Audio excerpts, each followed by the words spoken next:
Hello welcome to our channel చదువుల గురు ఛానల్కి స్వాగతం. Hi, welcome to our channel చదువుల గురు.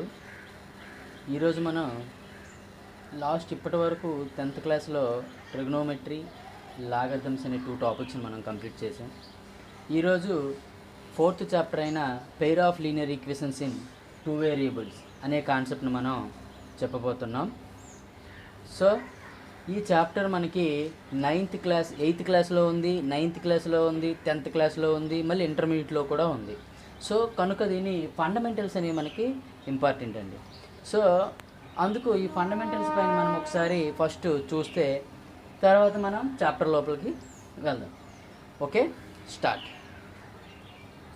అందరు కూడా వీడియో లాస్ట్ వరకు స్కిప్ చేయకుండా చూడండి, కరెక్ట్గా మీకు కాన్సెప్ట్ ఏంటనేది అర్థమవుతుంది. Okay, right, thank you. Pair of linear equations in 2 variables. ఇక్కడ మనకి వేరియబుల్స్ అంటే ఏంటి, ఈక్వేషన్ అంటే ఏంటి, అసలు లీనియర్ అంటే ఏంటి అనేది ఫస్ట్ మనకు తెలియాలి. సో ఇక్కడ మనం చూసేటప్పుడు వేరియబుల్స్ అంటే మనం ఈక్వేషన్స్లో ఆల్ఫాబెట్స్ని వాడుతుంటాం. Like X, Y, Z, A, B, C, ఏవైనా సరే ఎక్స్, వై, జెడ్, ఏబిసి, ఇవన్నీ మనం వాటిని ఆల్ఫాబెట్స్ని వేరియబుల్స్ అంటాం. ఇది తెలిసింది. నెక్స్ట్ మనకి ఇక్కడ ఈక్వేషన్ తెలిసే ముందు మనకి ఎక్స్ప్రెషన్ అంటే ఏంటో తెలియాలి. ఎక్స్ప్రెషన్ అంటే a mathematical sentence having variables and constants is called a expression. Mathematical sentence, తెలుగులో మనకి వాక్యాలు ఉన్నట్టే ఇంగ్లీష్లో సెంటెన్స్ అన్నట్టే మ్యాథ్స్లో కూడా సెంటెన్సెస్ ఉంటాయి, మ్యాథమెటికల్ సెంటెన్సెస్. అవేంటంటే మనకి combination of variables and consonants with basic operation science. అంటే ఫర్ ఎగ్జాంపుల్ 2x + 3 లేదా 7y + 9 - z, ఇలా ఉండే వాటిని మనము ఎక్స్ప్రెషన్స్ అని అంటాం. ఓకే, ఇక్కడ చూడండి, కాన్స్టెంట్స్ ఉన్నాయి, వేరియబుల్స్ ఉన్నాయి, బేసిక్ ఆపరేషన్ సైన్స్ కూడా ఉన్నాయి. అలా ఉంటే వాటిని మనం ఎక్స్ప్రెషన్స్ అంటాం. ఇప్పుడు మనం ఈక్వేషన్ అంటే ఏంటో చూద్దాం. ఈక్వేషన్ అంటే ఏంటి లేదండి, which expression having equal to sign is called a equation. అంటే ఫర్ ఎగ్జాంపుల్ మనకి 2x + 3 = 5 ఈక్వల్ టు సింబల్ గా ఉంటే దాన్ని మనం ఈక్వేషన్ అని చెప్తాం. Okay, right. ఇప్పుడు మనకి నెక్స్ట్ ఏంటంటే లీనియర్ అంటే ఏంటో తెలియాలి. ఓకే, లీనియర్ అంటే ఫస్ట్ డిగ్రీ ఈక్వేషన్ లేదా ఫస్ట్ డిగ్రీ పోలినోమియల్, దీన్నే మనము లీనియర్ అని అంటాం. ఫస్ట్ డిగ్రీ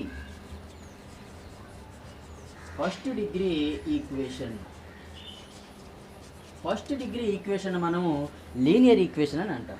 సో ఏంటి అసలు ఫస్ట్ డిగ్రీ అంటే ఏంటి అంటే, ఇప్పుడు మనం 3rd చాప్టర్లో పోలినోమియల్స్ నేర్చుకున్నాం. ఈ పోలినోమియల్స్లో ఫర్ ఎగ్జాంపుల్ మనకి ఇక్కడ 2x² + 7x - 2 లేదా 3y³ + 7y + 2, ఇలా 2 ఎక్స్ప్రెషన్స్ ఉన్నాయి.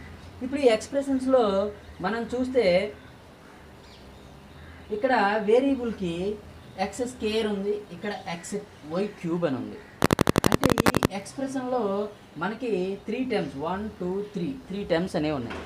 ఈ 3 టర్మ్స్లో ఇక్కడ ఈ ఫస్ట్ టర్మ్ యొక్క డిగ్రీ అంటే ఏం లేదండి, పవర్ ఆఫ్ వేరియబుల్. ఇక్కడ చూడండి, మనం తెలుసుకోవాలి డిగ్రీ అంటే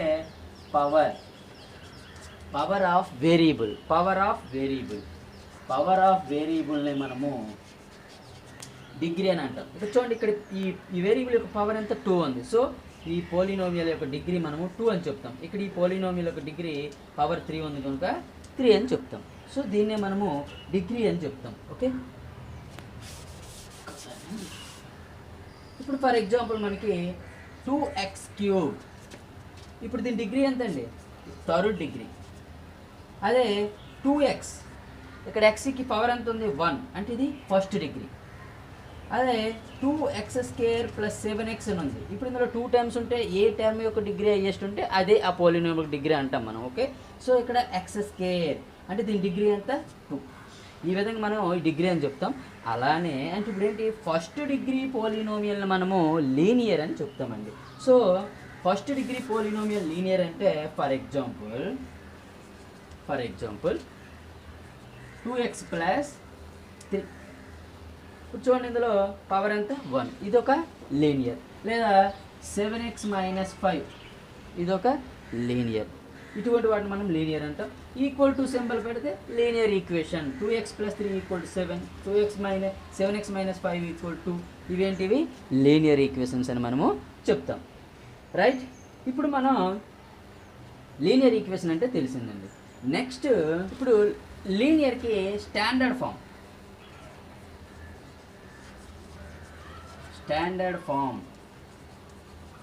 of linear equation. Standard form of linear equation ఏంటి? ax + b = 0. దీన్ని మనము standard form of linear equation అని చెప్తాం. Okay, right. అయితే ఇప్పుడు చెప్పే ముందు మనకి నెక్స్ట్ ఇక్కడ ఏంటి pair of linear equations in 2 variable. ఇక్కడ లీనియర్ ఈక్వేషన్స్ అనేవి 1 వేరియబుల్లో ఉంటాయి, 2 వేరియబుల్లో ఉంటాయి. సో అంటే ఇప్పుడు మనకి 1 variable linear equation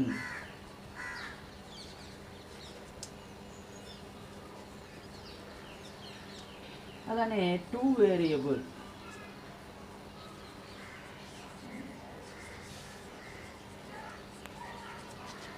one variable linear ఈక్వేషన్ని ax + b = 0 అని చెప్తాం. 2 వేరియబుల్ లీనియర్ ఈక్వేషన్ అంటే ax + by + c = 0 అని చెప్తాం. ఇది 1 variable linear equation standard form. ఇది 2 వేరియబుల్. ఇక్కడ చూడండి x y అనేవి 2 వేరియబుల్స్. ఇక్కడ abc అనేవి ఏంటంటే మనకి కాన్స్టెంట్స్ అండి. Okay, 1 variable linear equation, 2 variable linear equations. ఇప్పుడు మనకి ఈ ఈక్వేషన్స్ అనేసరికి మనకి వీటికి సొల్యూషన్స్ అనేవి ఉంటాయి. ఆ సొల్యూషన్స్ అనేవి ఎలా ఫైండ్ చేయాలి ఇప్పుడు మనం ఒకసారి చూద్దాం. So solutions are zeros. ఇప్పుడు for example 1 variable linear equation ఉందండి. 1 వేరియబుల్ లీనియర్ ఈక్వేషన్కి సొల్యూషన్ ax + b = 0. ఎప్పుడు కూడా 1 వేరియబుల్ లీనియర్ ఈక్వేషన్కి సొల్యూషన్ అనేది ఎప్పుడు కూడా యూనిక్ అండి. 1 వేరియబుల్ లీనియర్ ఈక్వేషన్ సొల్యూషన్ ఏంటి? Unique solution. దానికి సొల్యూషన్ అనేది ఎప్పుడు ఒకే ఒకటి ఉంటుంది.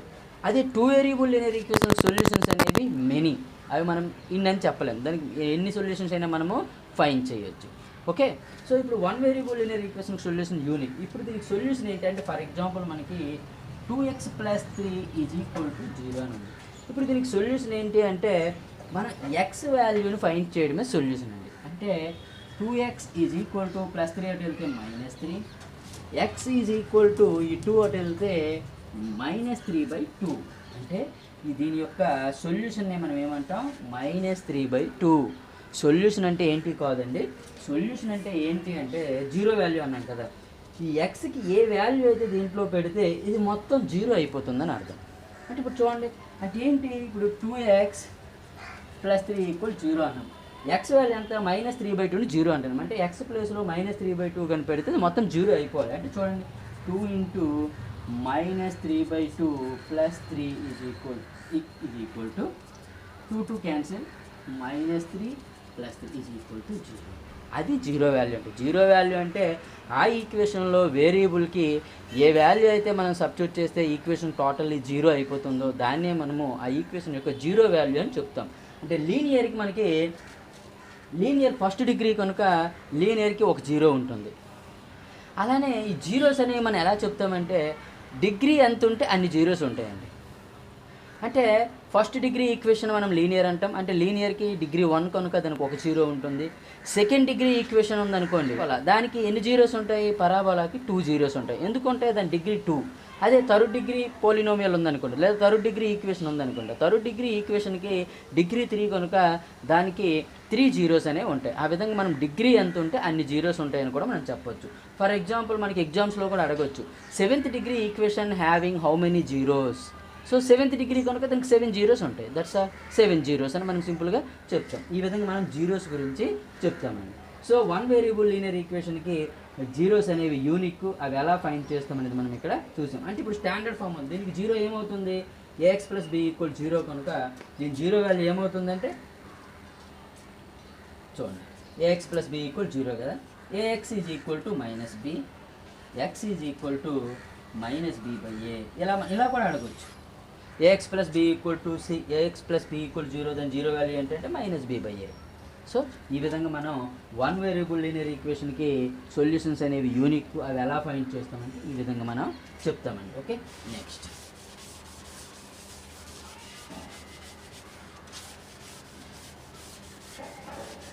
సో ఇప్పటి వరకు మనం వేరియబుల్స్ అంటే ఏంటి, ఎక్స్ప్రెషన్ అంటే ఏంటి, ఈక్వేషన్ అంటే ఏంటి, లీనియర్లో 1 వేరియబుల్ లీనియర్ ఈక్వేషన్ ఎలా ఉంటుంది, 2 వేరియబుల్ లీనియర్ ఈక్వేషన్స్ ఎలా ఉంటాయి, 1 వేరియబుల్ లీనియర్ ఈక్వేషన్కి ఎన్ని జీరోస్ ఉంటాయి, 2 వేరియబుల్ లీనియర్ ఈక్వేషన్కి జీరోస్ ఎన్ని ఉంటాయి అనేది మనం చెప్పాం. ఎన్ని ఉంటాయంటే లీనియర్ డిగ్రీ ఎంత ఉంటే అన్ని జీరోస్ ఉంటాయి. ఫస్ట్ డిగ్రీ ఈక్వేషన్కి 1 జీరో ఉంటుంది, సెకండ్ డిగ్రీ ఈక్వేషన్కి 2 జీరోస్ ఉంటాయి, థర్డ్ డిగ్రీ ఈక్వేషన్కి 3 జీరోస్ ఉంటాయి, nth డిగ్రీ అయితే n జీరోస్ ఉంటాయి. ఈ విధంగా మనం జీరోస్ విషయం కూడా మనం ఒకసారి లోవర్ క్లాసుల్లో నేర్చాం, మళ్ళీ ఒకసారి బ్రీఫింగ్ అనేది చేసాం. అయితే ఇప్పుడు మన కాన్సెప్ట్కి మనం వస్తే చూద్దాం. మన కాన్సెప్ట్లో ఏంటి, pair of linear equations in 2 variables. Pair of linear equations in 2 variables అంటే ఇప్పుడు మనకి 2 వేరియబుల్ లీనియర్ ఈక్వేషన్ అంటే మనం 2 వేరియబుల్ లీనియర్ ఈక్వేషన్ ఏంటి, a x plus b y plus c is equal to 0. ఇది 2 వేరియబుల్ లీనియర్ ఈక్వేషన్. ఇప్పుడు దీనిలో పెయిర్ కావాలి, పెయిర్ అంటే 2 అంటే అప్పుడు 2 కావాలనేటప్పుడు ఇటువంటివే 2 ఈక్వేషన్స్ రాయాలి. So pair of linear equation, pair of linear equations అంటే 2 కావాలి. అవి ఏంటి, ఎలా రాస్తామంటే చూడండి, a1x plus b1y plus c1 is equal to 0 ఒక equation, a2x plus b2y plus c2 equal to 0 ఇది ఒక equation. These are the pair of linear equations in 2 variables. Okay, దీన్ని అయితే ఇక్కడ మనం జాగ్రత్తగా అబ్జర్వ్ చేస్తే ఈక్వేషన్స్లో మనం చేయవలసింది ఏంటి అంటే, ఫర్ ఎగ్జాంపుల్ మనకి ఇక్కడ పెయిర్ ఆఫ్ లీనియర్ ఈక్వేషన్స్ ఇచ్చాడండి. ఫర్ ఎగ్జాంపుల్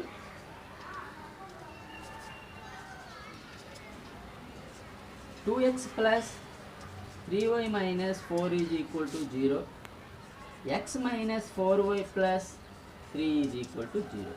ఇలా మనకు ఒక 2 ఈక్వేషన్స్ ఇచ్చారు. మనం ఇక్కడ మనకి టాస్క్ ఏంటంటే, చాలామంది మిస్టేక్ చేసేది ఇక్కడేనండి. ఎలా అంటే ఇప్పుడు ఇది పెయిర్ ఆఫ్ లీనియర్ ఈక్వేషన్స్ ఇవి ఇలా ఇవ్వగానే మనం తెలుసుకోవాల్సింది ఇక్కడ ఏంటంటే మెయిన్ అదే మనకి ఇక్కడ ఇంపార్టెంట్ అండి. ఇదేంటిది, ఇది a1x plus b1y plus c1 equal 0, ఇది a2x plus b2y plus c2 equal to 0 కదా. సో దీంట్లో మనం ఇలా ఇవ్వగానే మనకి ఏం తెలియాలంటే a1 అంటే ఎంత, b1 అంటే ఎంత, c1 అంటే ఎంత అనేది మనకు తెలియాలి. అది ఇక్కడ తెలుసుకోవడమేనండి పెద్ద task.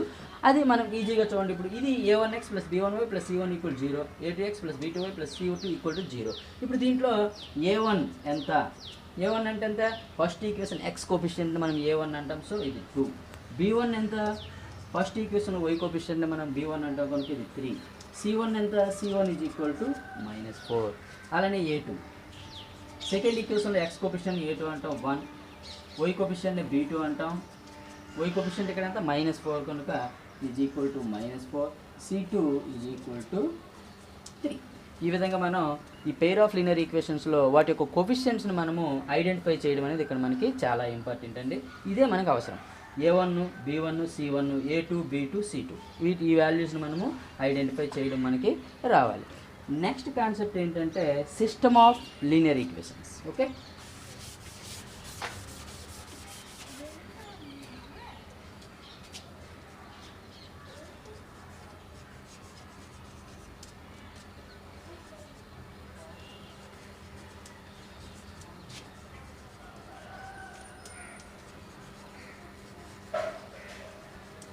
System of pair of linear equations.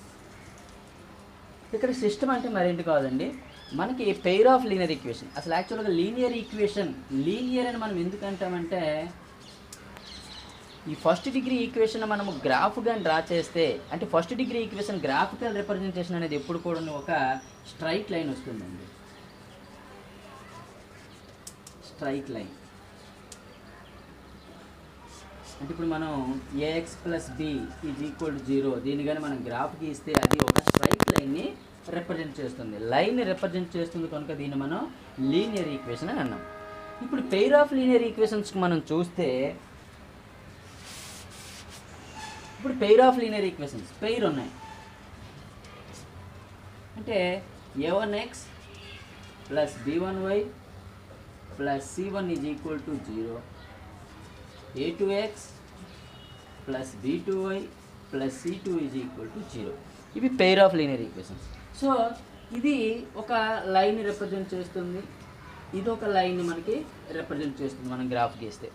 ఇప్పుడు వీటి సిస్టమ్ అంటే ఏంటంటే, ఇప్పుడు ఈ 2 లైన్స్ అనేవి మనం గ్రాఫ్ గీస్తే అవి ఏ విధంగా ఉంటాయి అనేది మనకి ఇక్కడ సిస్టమ్ ఆఫ్ లీనియర్ ఈక్వేషన్స్ అండి. అది ఎలా ఉంటాయంటే, ఫర్ ఎగ్జాంపుల్ మనం ఆ 2 లైన్స్ అంటే ఇప్పుడు ఫర్ ఎగ్జాంపుల్ a, b అనేవి ఎలాంటివి అని మనం అడిగామనుకో, what is the relation between a and b అని అన్నాం అనుకోండి. ఏవైనా 2 నెంబర్స్ ఇచ్చాం, ఈ 2 నెంబర్స్ ఈ రిలేషన్ అంటే ఏంటి అవ్వచ్చు, a > b అవ్వచ్చు, a < b అవ్వచ్చు, a = b అవ్వచ్చు. అంటే వాటి మధ్యలో ఉన్న రిలేషన్ మనం అలా చెప్పాం. అదేవిధంగా ఇప్పుడు ఈ 2 లైన్స్ని మనం గ్రాఫ్ గీస్తే అవి ఎలా ఉంటాయి అని మనకు అడిగారు అనుకోండి. ఎలా ఉంటాయి, ఒక గ్రాఫ్ కానీ గీసామనుకోండి, అవి ఆ 2 లైన్స్ ఎక్కడైనా ఇంటర్సెక్ట్ అయి ఉండొచ్చు, ఓకే, లేదా ప్యారలల్గా రావచ్చు, లేదా కోయిన్సైడ్ ఒక లైన్ పైన ఒక లైన్ అనేది వచ్చేయచ్చు. ఈ విధంగా 3 కండిషన్స్ అనేవి మనకు ఉండడానికి ఛాన్స్ ఉంది, అంతకుమించి మనకు కండిషన్స్ ఏమీ లేవు. సో అంటే ఈ 2 లైన్స్ని మనం గ్రాఫ్ గీస్తే అవి ఇంటర్సెక్ట్ అవుతాయా, ప్యారలల్ అవుతాయా, కోయిన్సైడ్ అవుతాయా అని ఎలా చెప్తాం. That is system of linear equations. Okay right. ఇప్పుడు అది చూద్దాం, ఆ కండిషన్స్ ఏమైనా ఉన్నాయంటే ఒకసారి చూస్తే అవి ఏంటి అంటే, first one, a1/a2 is not equal to b1/b2 అయిందనుకోండి. ఇలా మనం a1/a2 b1/b2 మనం కంపేర్ చేయనప్పుడు అవి నాట్ ఈక్వల్ టు వచ్చాయి అనుకోండి, అప్పుడు ఆ లైన్స్ అనేవి intersecting lines. Those lines are called intersecting. Intersecting అంటే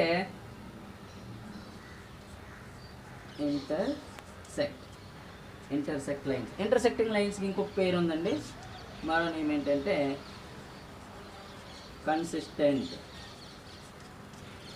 కన్సిస్టెంట్ లైన్స్ అని కూడా అంటాం. అయితే ఇంటర్సెక్టింగ్ లైన్స్కి ఎప్పుడు కూడా మనకి సొల్యూషన్ ఎలా ఉంటుందంటే, సొల్యూషన్ అనేది యూనిక్ సొల్యూషన్ అనేది చూడండి, condition, graphical representation, name, solutions ఎలా ఉంటాయంటే యూనిక్ సొల్యూషన్. ఇంటర్సెక్టింగ్ లైన్స్కి సొల్యూషన్స్ ఏంటండి, యూనిక్. ఇప్పుడు సెకండ్ చూద్దాం, a1/a2 is equal to b1/b2 is not equal to c1/c2. ఈ 2 రేషియోస్ ఈక్వల్ అయ్యి థర్డ్ రేషియో కానీ అన్ఈక్వల్ వచ్చింది అనుకోండి, అప్పుడు ఆ లైన్స్ని మనము ప్యారలల్ లైన్స్ అని చెప్తాం. Parallel lines.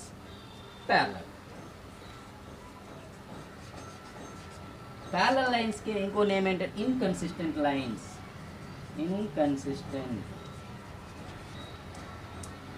ఇన్కన్సిస్టెంట్ లైన్స్ అంటాం. ప్యారలల్ లైన్స్కి సొల్యూషన్స్ అనేవి ఏమీ ఉండవండి, నో సొల్యూషన్స్. ఇక్కడ సొల్యూషన్స్ అనేవి నో. థర్డ్ కండిషన్ ఏంటంటే a1/a2 is equal to b1/b2 is equal to c1/c2. ఈ 3 రేషియోస్ ఈక్వల్గా వచ్చాయి అనుకోండి, అప్పుడు వాటిని మనం కోయిన్సైడ్ లైన్స్ అని చెప్తాం. కోయిన్సైడ్ లైన్స్ ఇంకొక పేరు ఏంటంటే డిపెండెంట్ లైన్స్. డిపెండెంట్ లైన్స్కి మెనీ సొల్యూషన్స్ అనేవి చాలా ఉంటాయి. సో ఈ విధంగా మనం పెయిర్ ఆఫ్ లీనియర్ ఈక్వేషన్స్ యొక్క సిస్టమ్ని మనం చెప్తాం. సింపుల్ అండి. ఆ 2 ఈక్వేషన్స్ ఇచ్చి అవి విచ్ టైప్ ఆఫ్ లైన్స్ అని అన్నాడు అనుకోండి, మనం ఈ కండిషన్స్ కడతాం, A1/A2 B1/B2 కడతాం. అవి నాట్ ఈక్వల్ వచ్చాయి అనుకోండి, ఇంటర్సెక్టింగ్ లైన్స్. ఈక్వల్ వచ్చి C1/C2 నాట్ ఈక్వల్ వస్తే ప్యారలల్ లైన్స్. ఆ 3 రేషియోస్ కూడా ఈక్వల్గా వస్తే కోఇన్సైడ్ లైన్స్ అని మనము డిసైడ్ చేస్తాం. ఇలా అడగొచ్చు. లేదా బిట్ వర్క్లో అడిగేటప్పుడు parallel lines having solutions. 2 lines are parallel, those lines having solutions are no solutions. If 2 lines are coincide, those solutions are many solutions. If 2 lines having unique solutions, those lines are called intersecting lines. ఈ విధంగా దీనిపైన మనకి వాడు ఎన్ని రకాలుగా మనకి బిట్లు అడగొచ్చు. అడిగినప్పుడు మనం ఈ కాన్సెప్ట్ని జాగ్రత్తగా మనం ఐడెంటిఫై చేస్తే మనం ఈజీగా వాడు ఏమడిగినా మనము ఆన్సర్ చేయొచ్చు. సో ఇక్కడ వరకు మనము చాలా జాగ్రత్తగా ఈ కండిషన్స్ని ఫాలో అయితే వాడు ఏం అడిగినా మనం ఈజీగా చెప్పొచ్చు. వాడు అడిగేటప్పుడు ఇంటర్సెక్టింగ్ అనొచ్చు, కన్సిస్టెంట్ లైన్స్ అనొచ్చు, వాడు సింపుల్గా అనొచ్చు. If 2 lines are dependent lines, those lines having solutions.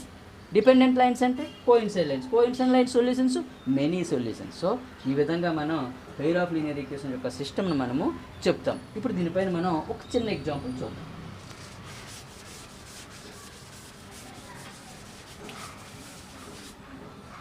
For example మనకు 2 lines ఇచ్చాడు. ఏంటి?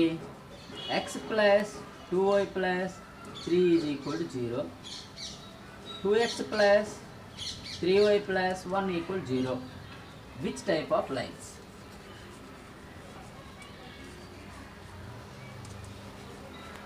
These are which type of lines.